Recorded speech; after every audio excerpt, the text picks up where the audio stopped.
إن الحمد لله نحمده ونستعينه ونستغفره ونؤمن به ونتوكل عليه ونعوذ بالله من شرور أنفسنا ومن سيئات أعمالنا من يهده الله فلا مضل له ومن يضلل فلا هادي له وأشهد أن لا إله إلا الله وحده لا شريك له وأشهد أن محمدا عبده ورسوله أما بعد فإن خير الحديث كتاب الله وخير الهدي هدي محمد صلى الله عليه وسلم وشر الأمور محدثاتها وكل محدثة بدعة وكل بدعة ضلالة وفي رواية وكل ضلالة في النار.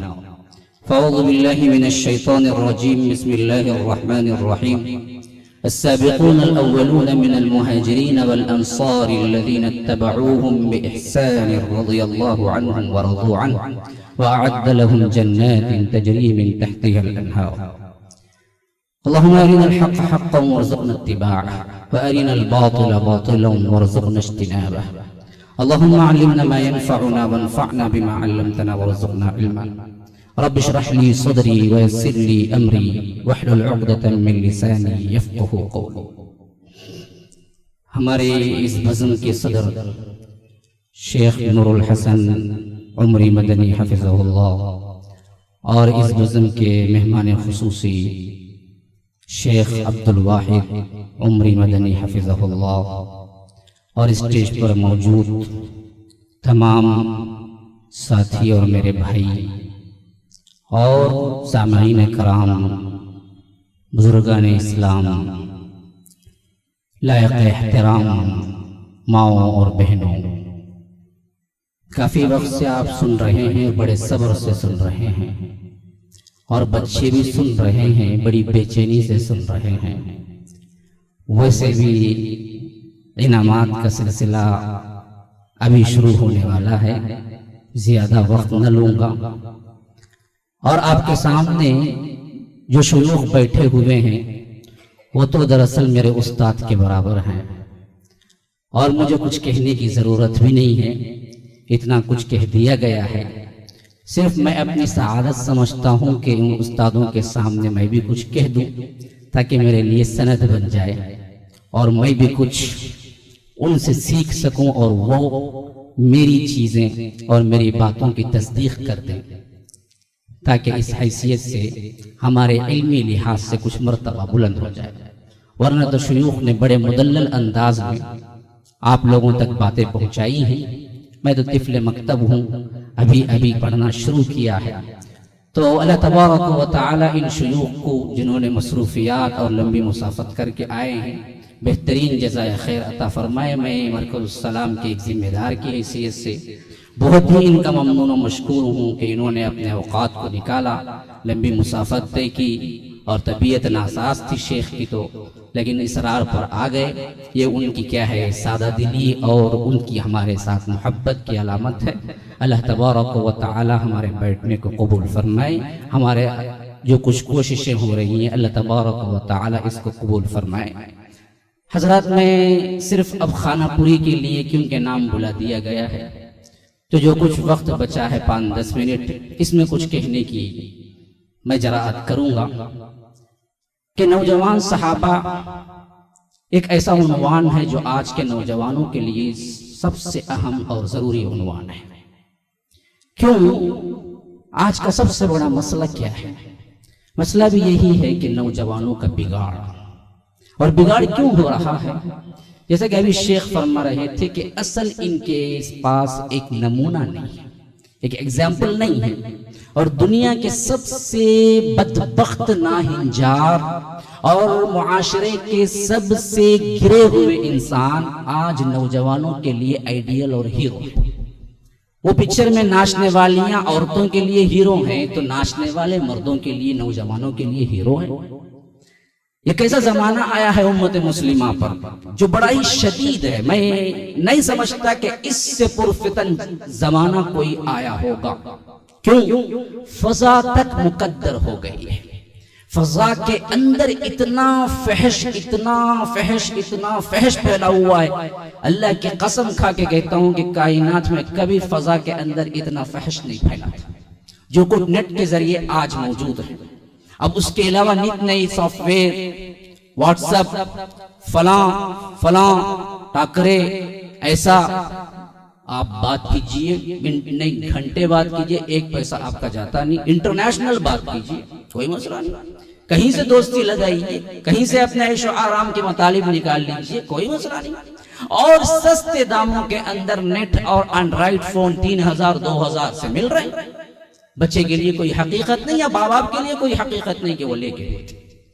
تو یہ ماحول پرفتن ماحول ہے جس کے اندر آج کا نوجوان اٹھان اٹھا رہا ہے، اور اس اٹھان میں سب سے بڑی بات یہ ہے کہ اگر ماں باپ ان کو ان فونوں سے اور اس طرح کے سیل ان کو نہ دیں تو خود اپنا خاندان محسوس کرتا ہے کہ بڑا غریب ہے جی، ابھی تک کیا ہے وہ سم والا فون رہے، نہ کیمرہ ہے، نہ اینڈرائیڈ ہے، نہ نیٹ ہے، بہت غریب کی تمہارے ابا لے کو دیے۔ یہ ایک معاشرے کے لحاظ سے بھی، ایک اسٹیٹس کے لحاظ سے بھی ایک ناپ تول کا آلہ بن گیا ہے کہ اس کا اسٹیٹس کیا ہے۔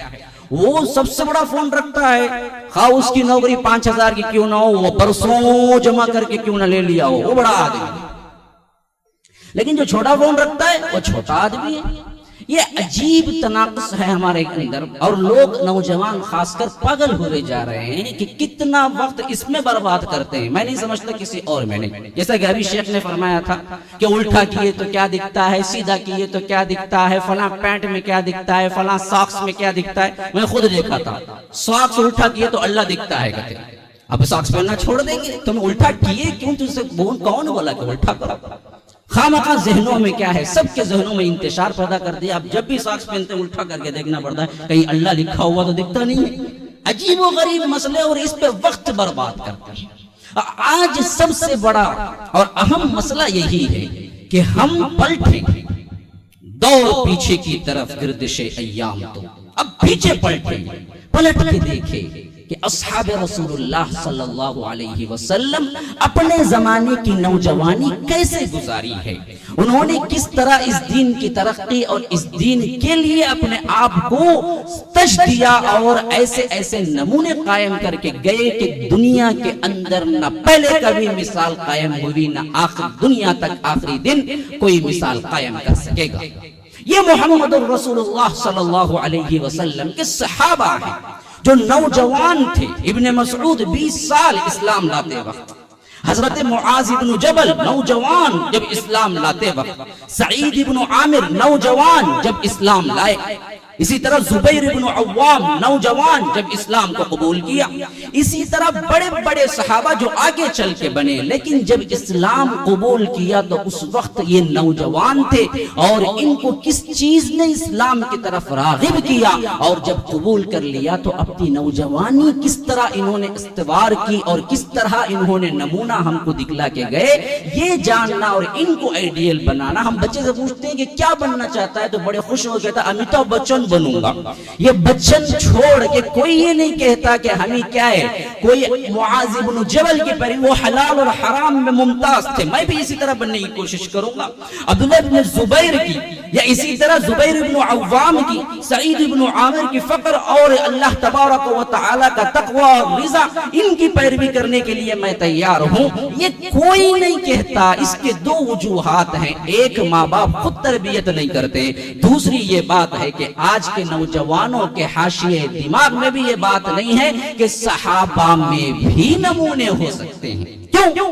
دن رات پکچروں نے انہیں اس پائے تک پہنچا دیا، دن رات کے ویڈیوز نے، واٹس ایپ نے انہیں اس گڑے میں پہنچا دیا کہ اب وہ سمجھتے ہیں کہ ہیرو تو یہ ہو سکتے ہیں، صحابہ میں بھی کوئی ہیرو بن سکتا ہے، یہ تو ہو ہی نہیں سکتا۔ صحابہ تو کیا ہے، مقدس طور پر نام لینے کے لیے صحابہ کا نام، بس اس کے علاوہ کچھ نہیں ہے۔ مقدس طور پہ نام لے لو، اور بھی ذرا مقدس ہو جائے تو ہاتھ اٹھا کے چوم لو، اور بھی زیادہ مقدس ہو جائے آئے تو درود پڑھ لو، بس ہم اس کے لیے صحابہ کا نام لیتے ہیں، نمونہ ومونہ ہمارے واسطے نہیں ہو سکتا۔ یہ ہے ہمارا خیال جو بڑے پیمانے پر، وسیع پیمانے پر پھیل چکا ہے، جس کی تردید میں آج کا یہ پورا ہمارا کانفرنس کے تینوں مضامین دراصل اسی کے لیے رکھے گئے ہیں کہ انسان سوچے کہ اصل نمونہ اگر تمہارے لیے انسانوں میں ہو سکتا ہے تو وہ اصحاب رسول اللہ صلی اللہ علیہ وسلم کی جماعت ہے۔ نبی کا بھی ہے اسوہ، وہ تو اطاعت ہے،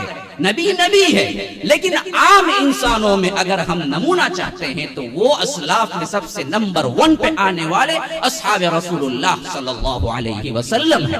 معاذ بن جبل ایک نوجوان صحابی ہے، جب اسلام قبول کرتے ہیں تو مکی دور ہے، لیکن نوجوانی ہی میں حق کی تلاش نے انہیں مجبور کر دیا کہ بیعت عقبہ میں انہوں نے شرکت کی ہے۔ 500 کلومیٹر کی مسافت طے کر کے ڈرتے چھپ چھپاتے آ کے اللہ کے رسول صلی اللہ علیہ وسلم کو اس رات جو مینا کی رات تھی وہاں پر آ کے بیعت کر کے اسلام قبول کر دیا۔ تو نوجوانوں میں آپ سے پوچھتا ہوں کہ نوجوانی میں حق کی تلاش میں تم نے کتنا سفر یا وقت گزارا ہے؟ بیٹھے ہوئے افراد دیکھیں، اپنی زندگی پہ منطبق کر کے دیکھیں کہ کس نے اپنی نوجوانی میں ایک رات حق کی تلاش میں گزارا ہے، کس نے اپنی نوجوانی میں 1 گھنٹہ حق کی تلاش میں گزارا ہے، کس نے 1 دن یا 1 گھنٹہ 1 پہر اللہ تبارک و تعالی کے اس دین کی جد و جہد اور اس کے اعلاء کلمت اللہ کو بلند کرنے کے لیے گزارا ہے؟ نہیں، آج کا نوجوان تو پکچر دیکھنے میں گزارتا ہے، آج کا نوجوان تو واٹس ایپ کے ذریعے وقت گزارتا ہے، گیم میں گزارتا ہے، لیکن اللہ کے رسول صلی اللہ علیہ وسلم کے صحابہ ایسے نہیں تھے۔ اپنی نوجوانی میں حق کی تلاش میں نکلے، یہاں تک کہ اسلام تک پہنچے، اسلام قبول کیا تو اپنی نوجوانی علم کے لیے وقف کر دی، حتیٰ کہ اللہ کے رسول نے گواہی دیا کہ اگر کوئی اعلم اچھی طرح جانتا ہے حلال اور حرام کے بارے میں تو وہ معاذ بن جبل ہے، کہ وہ معاذ ہیں۔ دیکھو ان سے سیکھ لو، حرام حلال سیکھنا ہے۔ وقت کا نوجوان ہے، بوڑھا نہیں ہے، 90 سال نہیں ہے، 80 سال نہیں ہے، 60 سال نہیں ہے، یہ 20-30 کے دائرے کا نوجوان ہے جو اپنی نوجوانی میں علم اتنا سیکھا کہ پیغمبر اسلام محمد رسول اللہ صلی اللہ علیہ وسلم سید العرب والعجم رحمت للعالمین خود اپنی زبان سے کہا کہ حلال حرام سیکھنا ہے تو معاذ بن جبل سے سیکھو۔ جب اسلام قبول کیا تو اپنی زندگی کا ایک ایک لمحہ اسلام کے لیے وقف کیا، ایسے وقف کیا کہ ایک واقعہ میں بتا رہا ہوں کہ اس وقت جب یہ انصاری تھے مدینہ واپس لوٹے تو بنو سلمہ کے قبیلے میں ایک شخص تھا عمرو بن جموح۔ عمرو بن جموح وہ شخصیت ہے جو بعد میں اسلام قبول کیا، لیکن بڑے بوڑھے تھے، پرانے عقائد کے تھے، اور ایک لکڑی کا بت بناتے تھے، اس کو عطر لگاتے تھے، لباس پہناتے تھے، خوش ہوتے تھے، پھر سامنے کھڑے ہو کے التجائیں کرتے تھے کہ منات مجھے یہ دے وہ دے۔ اب ان کو دراصل اسلام کی دعوت پہنچانا تھا، بیچارے پتہ نہیں تھا، معصوم تھے، جانتے نہیں تھے، بس آبا و اجداد سے دیکھا تھا، کر رہے تھے۔ حضرت معاذ بن جبل نے اپنی ایک ٹیم بنائی۔ نوجوان کرکٹ ٹیم بناتے ہیں، آج کا نوجوان کرکٹ ٹیم بناتا ہے، آج کے نوجوان پکچر جانے کے لیے ٹیم بناتے ہیں، آج کا نوجوان کیا ہے برائی کے لیے ٹیم بناتا ہے۔ اللہ کی قسم مسلمانوں، اگر ہم اسی طرح اور بھی رہیں گے بہت سال تو دنیا سے ہمارا نام و نشان مٹا دیا جائے گا، خاص کر ہندوستان سے۔ نہ سمجھو گے تو مٹ جاؤ گے اے ہندوستان والو، تمہاری داستان تک بھی نہ ہوگی داستانوں میں۔ سمجھنا چاہیے نوجوان امت کا سرمایہ ہوتے ہیں، نوجوان امت کا کیپٹل ہوتے ہیں۔ یہ سدھر جائیں تو نسلیں سدھر جائیں، یہ نہ سدھریں تو پھر نسلیں بگڑ جائیں۔ تو یہ نوجوانوں کی ایک ٹیم بناتے ہیں، اور ٹیم بنا کے جب عمرو بن جموح سو جاتے ہیں رات کو، اس کو عطر لباس سب پہنا کے تو چھپکے سے اس کو اٹھاتے ہیں، اس لکڑی کے بت کو لے جا کے ایک کنویں میں پھینک دیتے ہیں۔ صبح سویرے وہ تلاش کرتے ہوئے نکلتے ہیں عمرو بن جموح، اور دیکھتے آخر دیکھتے ہیں کہ یہ گندے پانی کے نالے میں ان کا بت پڑا ہوا ہے، تو وہ اس کو اٹھا کے کہتے ہیں کہ اللہ کی قسم اگر مجھے معلوم ہوتا تو تیرے ساتھ یہ سلوک کس نے کیا تھا میں اس کو سخت ترین سزا دیتا، لیکن لیکن اب مجھے معلوم نہیں ہے. یہ کہتے ہوئے اٹھاتے ہیں, پھر اس کو سوارتے ہیں, نہلاتے ہیں, پھر اس کو عطر لگاتے ہیں, پھر بٹھا دیتے ہیں, پھر اس کے بعد سو جاتے ہیں. تو دوسرے دن معاذ بن جبل کی ٹیم دوسرے کنویں میں اٹھا کے پھینک دیتی ہے. پھر جا کے تلاش کر کے دوسرے دن ایسے ہی اٹھا کے لے آ کے پھر سورا کے رکھتا. تو تیسرے دن معاذ بن جبل کی ٹیم تیسرے کنویں میں پھینک دیتی ہے.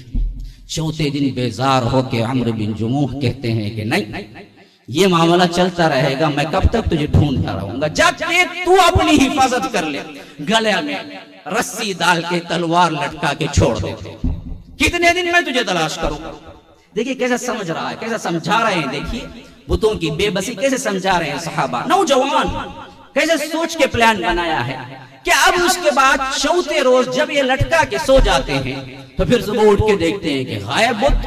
پھر تلاش کے لیے نکلتے ہیں. اب اس وقت حضرت معاذ کی ٹیم عجیب کام کرتی ہے. اب صرف پھینکتی نہیں ہے, ساتھ میں ایک مرا ہوا کتا بھی لے آتے ہیں. اس کے گلے میں, جو گلے میں یہ تلوار لٹکائے تھے, نکال کے اس میں لٹکا دیتے ہیں, اور وہ کتے کو بھی اس نالے میں پھینک دیتے ہیں, اور بت کو بھی پھینک کے چلے جاتے ہیں.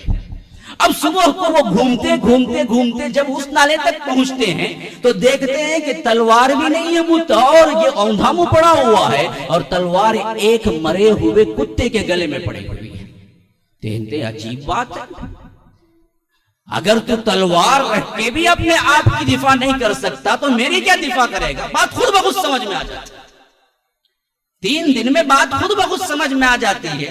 عمرو بن جموح کے زبان سے یہ الفاظ ادا ہوتے ہیں کہ جب تلوار رکھ کے بھی تو اپنی حفاظت نہ کی, آج پھر حفاظت میری کیا کرے گا. وہیں سے چھوڑ کے اس کے بعد اسلام قبول کرتے ہیں, اور اس کے بعد اللہ تبارک و تعالی کے دین کے لیے بہت جلد غزوے میں شامل ہو کے شہید ہو جاتے ہیں.